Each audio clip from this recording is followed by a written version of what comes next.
ओम श्री विष्णुवे नमः। भगवान श्री लक्ष्मी नारायण जी के भक्तों को जितनी प्रिय एकादशी तिथि होती है, उतना ही प्रेम भगवान श्री हरि विष्णु अपने उन भक्तों से करते हैं जो एकादशी का व्रत रखते हैं और इसकी कथा को सुनते हैं।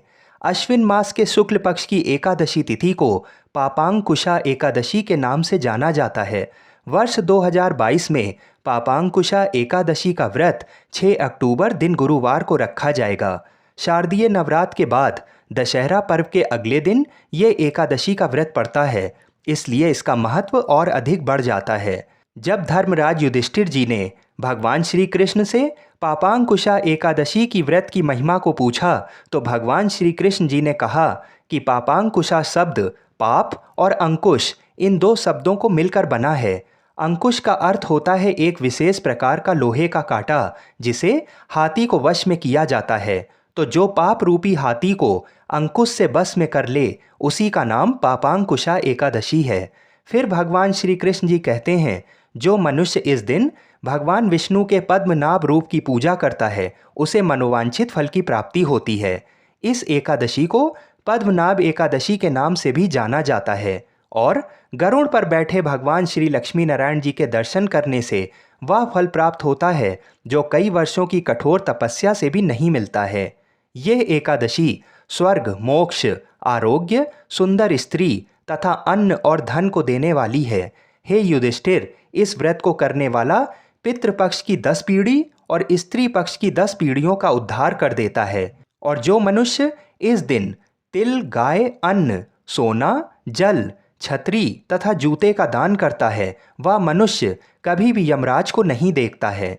पापांकुशा एकादशी की इतनी महिमा सुनने के बाद श्री युधिष्ठिर जी के मन में इस एकादशी की व्रत कथा को सुनने की इच्छा जागृत हुई। उन्होंने फिर भगवान श्री कृष्ण से आग्रह किया कि हे मधुसूदन, कृपया कर इस एकादशी की व्रत कथा को भी सुनाइए। आज के इस वीडियो में हम आपको पापांकुशा एकादशी की व्रत कथा को सुनाने के बाद काशी के पंचांग के अनुसार ये भी बताएंगे कि एकादशी तिथि कब से कब तक है और व्रत का पारण करने का शुभ समय क्या है। तो आइए भगवान श्री लक्ष्मी नारायण जी के चरणों का ध्यान करते हुए भगवान श्री कृष्ण जी के द्वारा कही गई व्रत कथा को सुनते हैं। पौराणिक कथा के अनुसार विंध्याचल पर्वत पर क्रोधन नामक एक बहेलिया रहता था। वह बड़ा क्रूर और हिंसक था। उसका सारा जीवन हिंसा, लूटपाट, मदपान और गलत संगति में ही बीता था। वह जंगली पशुओं की बड़ी ही निर्दयता से हत्या कर देता था। एक दिन अचानक उसे जंगल में तपस्या करते हुए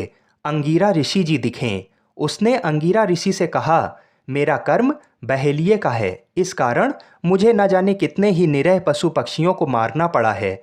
मैंने जीवन भर पाप कर्म किए हैं, इसलिए मुझे नरक ही जाना पड़ेगा।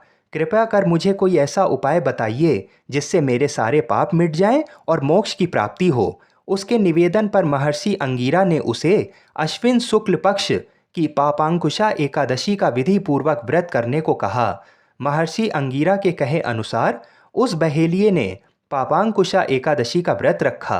अश्विन मास के शुक्ल पक्ष की एकादशी के दिन पापांकुशा एकादशी का व्रत रखा जाता है।